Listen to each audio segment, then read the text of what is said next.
대강절 넷째 주일입니다. 그리스도의 나심을 기대하면서 우리는 한 주 한 주를 잘 지내고 있는데요. 우리는 그가 어떠한 분으로 오셨는지를 살피면서 예수님의 거룩한 탄생이 가지는 그 의미가 무엇인지 함께 보기를 원합니다. 오늘 시간은 언약 성취자 예수라는 제목으로 말씀이 주는 교훈을 함께 나누겠습니다. 첫째로 예수님은 아브라함의 자손으로 오셨다. 여러분, 마태복음은요 12제자 중 하나이면서 세리 출신이었던 유대인 마태가 쓴 복음서입니다. 그런데 이 복음서가요 다른 복음서들과 확연하게 구별되는 것이 있는데요. 그것이 무엇인지 아십니까? 수신자들이, 즉 이 복음서를, 이 복음의 내용을 받아 읽어보는 자들이 여전히 메시아를 기다리고 있는 정통 유대인이었다는 것이죠. 지금이나 그때나 이들은 메시아를 기다리고 있는데요. 그들 자신들이 인정할 수 있고 골리앗을 간단히 무찌른 다윗과 같이 골리앗과 같은 이 로마 정권을 손쉽게 무찔러 줄 그런 메시아를 기다리고 있는데, 마태는 이미 왔다. 그 메시아는 이미 왔고, 그 메시아는 다윗과 같이 그 사단 권세를 간단히 해치웠다라고 말하고 있는 것입니다. 그런데 여러분, 너무나도 용감하지 않습니까? 예수님을 메시아로 인정하지 않는 자들에게, 예수님을 불경스럽게 생각하는 자들에게, 예수님을 죽어 마땅하다 여기는 자들에게 내가 복음이 뭔지 알려줄게. 그 복음은 바로 예수 그리스도의 복음이다. 너희들이 지금 반드시 마땅히 들어야 할 그 복음은 이거야 라고 하고 있는 것입니다. 한번 상상을 해보십시오. 유대인들이 두꺼운 책을 전해봤습니다. 당시에는요 두꺼운 두루마리에 기록되었기 때문에 아마도 마태복음 전체는요 매우 두꺼웠을 것입니다. 그 두툼한 두루마리의 제목이 복음이라고 하니 사람들은요 궁금한 마음에 복음? 그래? 한번 펼쳐 읽어나 보자 했을 것입니다. 그런데 그 첫 줄을 읽고 아마 바로 덮었을 수도 있습니다. 유대인 입장에서는요 마태가 복음을 전할 수는 있죠. 복음을 전할 수는 있습니다. 복된 소식, 좋은 소식이니까 그 하나님께서 들려주신 좋은 소식, 복된 내용이 무엇일까 궁금할 수는 있죠. 전할 수는 있습니다. 그런데 그 복음의 내용이 예수님이 그리스도다, 예수님이 메시아이다, 이거는 그들 입장에서는 도저히 동의할 수 없었을 것입니다. 여러분, 당시 사회 분위기가 어떠했는지 아십니까? 그리스도를 말하면 불경스러웠습니다. 그리스도를 믿는다라고 하면 감옥살이를 하였습니다. 너 예수 믿어? 너 좀 맞자. 너 그리스도인이야? 너 감옥살이 좀 하자 라는 것이죠. 회심하기 전에 바울과 그의 동료들이요 의로운 하나님의 종 스데반을 무시하였던 것처럼 마치 그를 구약의 언약과 구원 역사를 말하며 잘난 척하고 하나님을 운운하는 것이 자신들에게는 가당치도 않게 여겼던 것처럼 유대인들은요 그렇게 예수님을 생각했던 것입니다. 지금 유대인들에게 예수라는 사람은요 그저 나사렛이라는 작은 동네의 목수에 불과한 것입니다. 그가 하나님의 놀라운 계획 가운데 낮고 낮은 자리에 오셨다는 것을 그들은 전혀 생각지 않는 것입니다. 생각할 수도 없는 것이죠. 만약 예수님께서 바리새인들, 사두개인들, 헤롯당들, 그리고 로마의 권력가들처럼 더 화려하고 더 강력한 왕으로 임하였다면 그들이 예수님을 받아줄지는 몰라요. 허름한 모습, 평범한 모습, 그들이 익히 아는 모습으로 오신 예수님을 향한 그들의 차가운 시선과 반응은요, 한편으로는 당연해 보이는 것이죠. 바로 그와 같은 인식과 생각을 가지고 있는 유대인들에게 지금 마태는 이것이 복음이야 라고 말하고 있는 것이죠. 그 첫 페이지에 무엇을 언급하고 있는지 아십니까? 족보입니다. 여러분, 족보가 가지는 의미가 무엇이죠? 우리가 본이 어디고 파가 어디인지를 따지듯이 제가 어디 무슨 시입니다, 뭐 누구누구의 몇 대 손입니다 라고 따지는 그 이유가 무엇입니까? 정통성입니다. 외적으로 그들이 예수님을 인정하지 않는다 하더라도 그가 혈통상으로 유대인의 정통성을 소유하고 있다는 것이죠. 지금 마태는 예수님의 정통성을 본인이 보내는 글의 가장 앞에다 두고 말함으로 인해서요, 유대인들의 눈과 귀를 집중시키고 있는 것입니다. 오늘 우리에게는 이 족보가 정말 무의미해 보이죠. 왜 복음의 가장 첫 부분에 복음의 가장 첫 부분에 족보가 있어서 지루하게 만들까? 왜 우리의 집중도를 떨어뜨릴까? 왜 사람 이름만 잔뜩 나열하면서 누가 누구를 낳고를 반복할까라고 하면서 의문을 가질 수도 있습니다.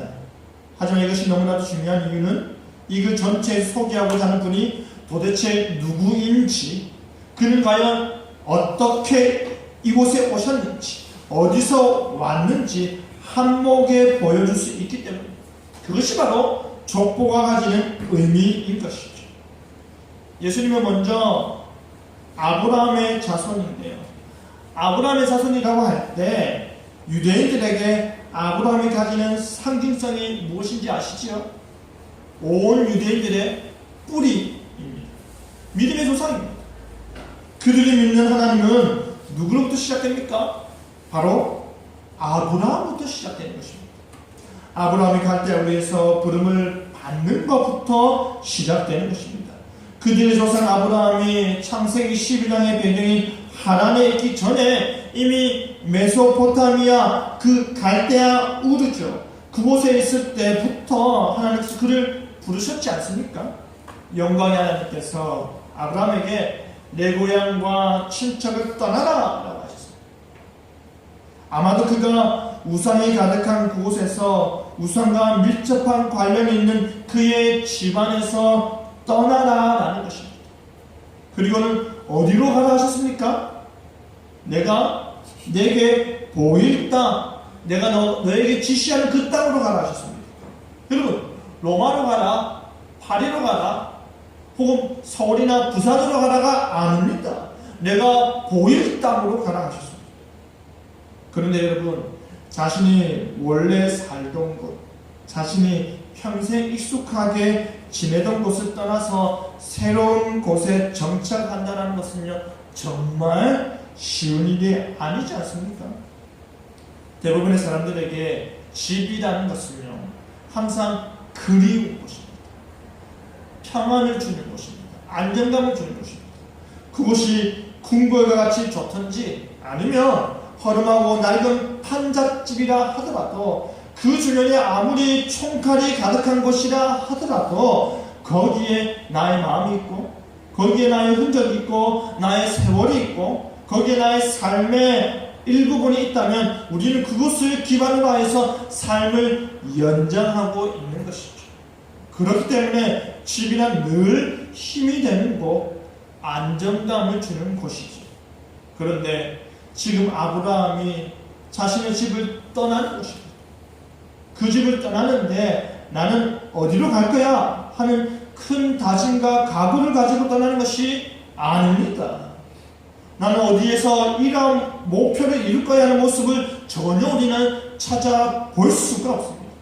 왜냐하면 아브라함이 떠나겠다 작정한 것이 아니라 하나님께서 그에게 찾아오셔서 그를 부르시는 것이기 때문입니다.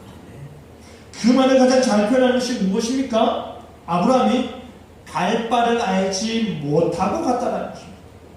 갈 바를 알지 못한다는 것은 목적지가 없다라는 말입니다. 최종 도착지가 어디인지 모르고 출발하는 것입니다. 오직 부르시는 분만 보고 가는 것입니다. 오직 부르시는 분의 약속만 믿고 가는 것입니다. 그것이 아브라함의 믿음입니다. 그것이 우리가 소유해야 하는 믿음입니다. 그 믿음으로 그리스도를 향한 증거와 실상을 우리가 추구하며 살아가야 하는 것입니다. 여러분, 솔직히요, 우리도 매일 똑같은 일상을 살지만 내가 지금 어디로 가고 있는지, 내가 지금 잘 가고 있는지, 내 삶의 끝은 어디인지, 그 끝은 내가 지금 생각하는 과연 그러한 곳일지 그 누구도 장담하지 못합니다. 우리는 매번 계획을 세워서 그 계획을 어떻게 해서든 실천하며 살고 있는데요, 알 수 없는 것이 우리네 인생입니다. 지금 아브라함에게 있는 것은 무엇이 전부입니까? 지금 아브라함에게 있는 것은 무엇이 전부입니까? 하나님의 부르심이 전부입니다. 하나님께서 그를 불러내었기 때문입니다. 그 아브라함이 매일같이 어디가 끝일지 모르고 걷고 또 걷고 또 걷다가 마침내 하나님으로부터 듣게 된 그 말씀이 무엇이었습니까? 동서남북을 바라보아 너가 보는 이 모든 땅이 내가 내게 주리라 하였습니다. 아마도 아브라함은요, 그 말씀을 들었을 때 말할 수 없는 그 감격에 지금까지 답답했던 그 묵은 가슴이 뻥 하고 뚫렸을 것입니다. 비록 발붙일 만한 땅도 없고 확실하게 가진 것도 없고 오직 그 부르심과 약속밖에 없었다 하더라도 그 약속이 실현될 장소가 바로 지금 자신이 서 있는 곳이니 마음이 한없이 좋았을 것입니다. 하나님께서 부르시고 하나님께서 약속을 주시고 하나님께서 믿음을 요구하셨지 않습니까? 그 약속의 내용이 무엇이죠? 아브라함으로 말미암아 그의 후손들이 천한 만민이 복을 받게 될 것이라는 약속이죠. 하나님께서 그와 그의 후손을 통해서 하나님이 기뻐하시는 나라를 건설하겠다라는 그 약속을 받을 것이죠. 그렇기 때문에 이스라엘 백성들은 자신들의 종족 이름이 누구에게서 왔습니까? 야곱에게서 왔지만 그 뿌리요 근간이 되는 아브라함의 후손이라고 일컫는 것입니다. 그 모든 나라의 이름이 이스라엘이라는 이름이 야곱에게 왔지만 야곱의 그 할아버지인 아브라함의 믿음, 그 믿음의 뿌리를 두고 있는 것입니다. 그 나라를 통해서 아브라함이 높임 받듯이 자신들 역시도 높임 받게 될 것을 믿음으로 고백하는 것입니다. 예수님은 아브라함의 자손으로 오셨다는 것은 예수님께서 그 언약의 후손으로 오셨다는 말입니다. 그렇다면 예수님의 복음을 말하면서 아브라함의 언약의 후손 중에 한 사람으로 왔다라는 말을 하기 위해서 지금 족보를 말하고 있는 것일까요? 아닙니다. 그가 언약의 후손으로 오셨지만 그 언약을 완전히 성취하실 분으로 오셨다는 것입니다. 아멘. 그가 혈통적으로 그리고 신앙적으로 유대인의 정통 가운데 오셨을 뿐 아니라 그게 바로 그 모든 언약을 친히 성취하시는 분이시다라는 것이죠. 아멘. 율법이 인간에게 요구하는 모든 내용들을 다 성취하셨다. 율법 안에서 죄인된 모든 인간이 스스로 감당해야 할 그 죄값, 즉 죽음을 대신 갚으셨습니다. 이를 통해 그 언약이 약속한 바를 다 이루셨지 않습니까? 바로 하나님 나라를 이루시고 그 하나님 나라의 복을 믿는 자에게 주시는 그가 바로 오실 메시아이신 예수님이시다라는 말입니다. 아멘. 바로 그런 의미에서 그가 아브라함의 자손으로 오셨다는 것입니다. 그렇기 때문에 믿음의 주로 오셨고 믿음의 대상으로 오신 예수 그리스도를 진실된 마음으로 우리가 믿어야 하는 것입니다. 아멘. 그 믿음이 우리에게 있어야 하는 것입니다. 아멘.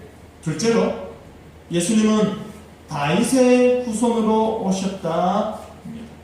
여러분, 예수님을 알아보고 예수님을 인정하는 자들이 그 예수님을 향해서 뭐라고 불렀습니까? 다윗의 자손으로 오시는 이여 라고 했습니다. 하나님께서 다윗에게 그의 나라를 영원토록 허락하시는 그 약속이 주어졌듯이 하나님의 나라는 다윗의 후손을 통하여 이루어지는 것이 당연한 것이었습니다. 그 나라와 왕에 대한 언약이 무엇이었습니까? 소위 다윗 언약 혹은 메시아 언약이라고 하는 것이죠. 그런데요, 구약의 이스라엘 백성들은 어땠습니까? 북이스라엘이 아수르에서 멸망당했습니다. 그리고 남유다가 바빌론에서 멸망당했습니다. 그들은 패망한 것에 그치지 아니하고요, 포로로 잡혀가기까지 하였습니다. 심지어 온 나라를 대표하는 왕이 그 백성들이 보는 가운데서 그들의 침략자들에 의해서 핍박을 받고 눈까지 뽑히면서 쇠사슬에 묶여서 가야만 했습니다.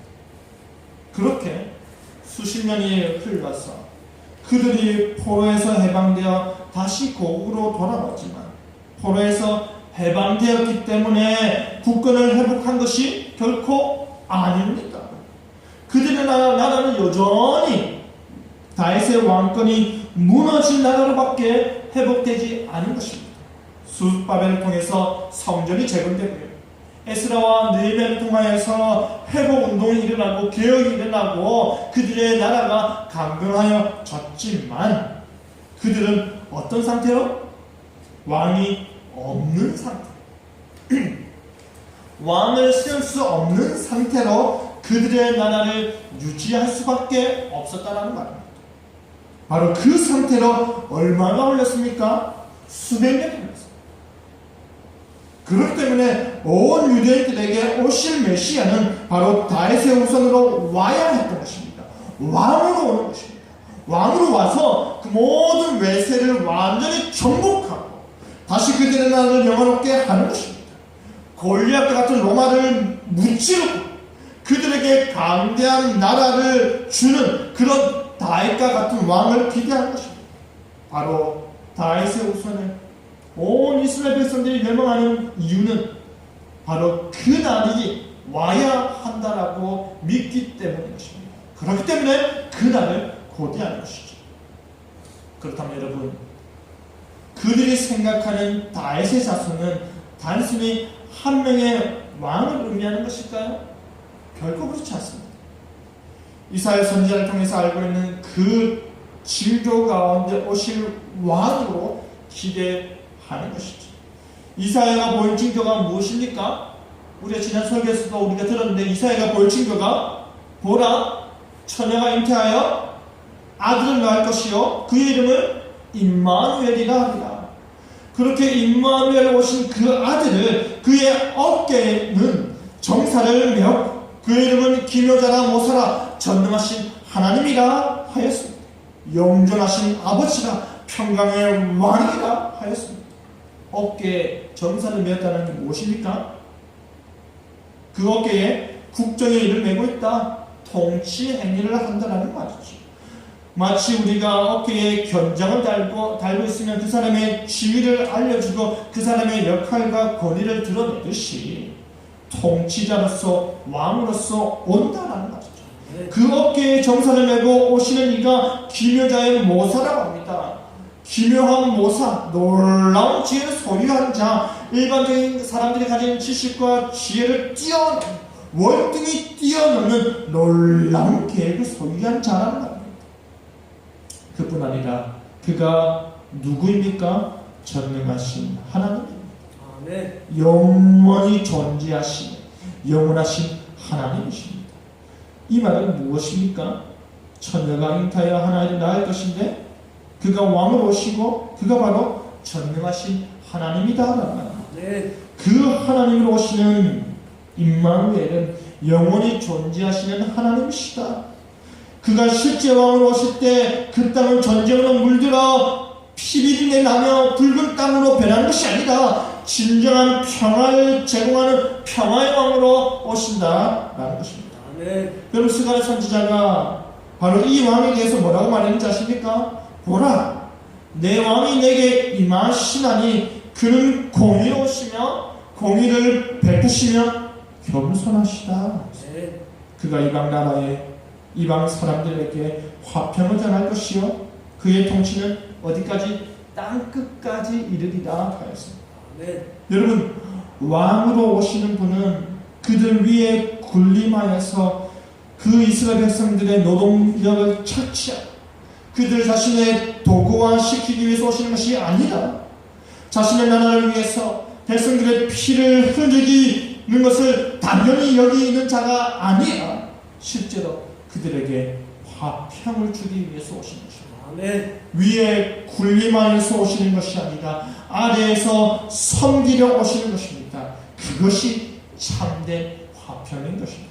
아멘. 바로 그렇게 화평을 전해주시다가 다윗의 위에 앉아서 그의 나라를 굳게 세울 것이다. 그 예언 그대로 될 것을 기대하는 것입니다. 그의 나라가 영원할 것을 기대하는 것은 무엇에 근거합니까? 다윗의 언약인 것입니다. 그 다윗 언약이 영원토록 유지되기 위해서 그의 나라가 반드시 공평과 정의로 통치되어서 화평을 제공하고 화평을 유지하는 것입니다. 그 메시아 왕국이 바로 오실 다윗의 후손에 의해서 이루어질 것을 말하는 것이죠. 아멘. 예수님이십니다. 참 하나님이시요 참 인간이신 예수님이시죠. 그러면요, 공평과 정의가 넘쳐나고 평화의 나라가 이루어지는 것은 누구를 통해 이루어질까요? 그 일을 누가 이루시는 것입니까? 오늘 우리가 이사야의 말씀대로 하나님이 이루시는 것입니다. 아멘. 여호와 하나님의 마음이, 여호와 하나님의 뜻하심이, 여호와 하나님의 그 열심이 그 일을 이루시는 것입니다. 아멘. 그의 나라를 그가 이루시는 것입니다. 하나님의 열심이, 하나님의 열정이 누구를 통해서? 예수를 통해서 그의 나라의 복음을 이 땅 가운데, 그 언약의 모든 내용들을 이 땅 가운데 이루시는 것이죠. 아멘. 여러분, 지금 예수님께서 다윗의 후손으로 왔다는 것은요, 바로 하나님의 뜻하신 가운데 하나님께서 이루실 그의 나라의 언약 성취자로 오셨다는 것입니다. 그가 아브라함의 후손으로 오시고 그가 다윗의 후손으로 온다라는 것은 바로 그가 열국의 아버지인 아브라함의 믿음과 언약 아래 왔다는 것이고, 이스라엘이라는 나라 자체를 실제로 만든 다윗의 왕권과 다윗의 언약 아래 왔다는 것입니다. 온 이스라엘 백성들이 그토록 원하는 아브라함이 소유합니다. 온 이스라엘 백성들이 그토록 원하는 아브라함이 받은 그 복, 다윗의 그 강대한 나라, 그 절대적이고 존경받고 위대한 왕으로 우리 주 예수님이 오셨다라는 것입니다. 아멘. 그가 바로 메시아이다. 여러분, 우리가 여기서 결코 잊어서는 안 되는 것이 무엇이냐면요, 그가 아브라함과 다윗의 자손으로 오셨지만, 그들의 자손이지만 그들의 왕으로 오셨다는 것입니다. 아멘. 그가 그들의 후손으로 왔지만 그가 그들의 구원자로 오셨기에 그가 그들보다 훨씬 큰 자입니다. 아멘. 그가 아브라함과 다윗의 후손으로 오셨지만 그가 먼저 계신 자입니다. 아멘. 그들이 나기 전부터, 온 세상 만물이 창조되기 전부터 예수님께서는 살아 존재하고 계셨던 것입니다. 아멘. 그가 하나님이시기 때문에, 그가 하나님과 함께 계신 제2위 하나님이시기 때문에 당시에 의롭고 경건한 시몬이요, 메시아를 통한 이스라엘의 위로를 기다렸던 것처럼 많은 경건한 유대인들은 그들이 위로받기를 원했습니다. 그들이 기다리는 메시아를 통해서 참된 위로를 얻기 원했습니다. 하나님께서, 예수님께서 예비하신 그 위로는 영원한 위로요, 우선적으로 영적인 위로라 할지라도 유대인들은 그들이 바라는 위로를 오직 메시아를 통해서 이루어질 것이라는 그 사실 하나는 동일하였고, 그 믿음을 그들이 여전히 헛되게 바라고 기대하고 있었습니다. 그들은 메시아가 오시기만 하면 영원히 지속되는 의롭고 완전한 하나님의 나라가 세워질 것이라고 믿고 있었기 때문입니다. 여러분, 다시 정리하여 말하면요, 지금 마태가 자신이 앞으로 말하고자 하는 이 복음의 가장 첫 줄에서 아브라함과 다윗을, 온 이스라엘을 대표하는 그들을 나라의 믿음의 조상들을 언급하면서 그들의 뒤를 이어오신 분이 바로 예수 그리스도이신데, 그러면서 강조하는 것이 무엇입니까? 그가 영적 이스라엘을 대표하는 자이다. 하나님께서 약속하신 그의 언약의 나라를 우리에게 완전히 가져다 주실 분이시다. 그렇게 외치고 있는 것입니다. 바로 그 언약의 성취자가 아브라함과 다윗의 자손으로 오셨다며 법적 정통성을 보여주는 것입니다. 여러분, 예수 그리스도는 우리가 잘 알듯이 하나님께서 창세전에 택한 그의 백성들을 그들의 죄에서 구원하자로 오셨습니다. 그 목적으로 오셨고, 그 목적을 이루시기 위해서 가장 낮은 자리로 오신 것입니다. 그뿐 아니라 구약의 메시아, 기름 부음 받은 자로서 하나님의 구원 역사를 이루시는 분이시죠. 그래서 예수 그리스도인 것입니다. 그 이름을 향한 확실한 믿음, 흔들리지 않는 고백이 여러분에게 있기를 바랍니다. 아멘. 말씀 맺겠습니다. 사랑하는 성도 여러분, 이제 곧 성탄절입니다. 우리 예수님께서 오셨습니다. 그의 오심은 무의미한 오심이 결코 아닙니다. 그의 오심은 약속 가운데의 오심입니다. 그의 오심은 언약의 성취를 위해 오십니다.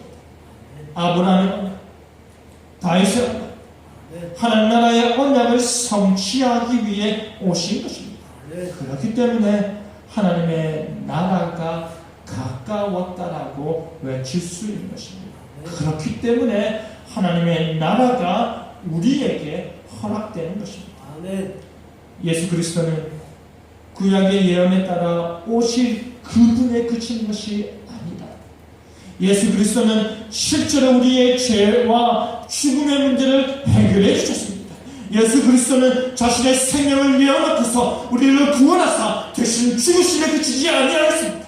부활 승천하셔서 지금도 살아 역사하시는 실존적 존재로서 계시는 것입니다.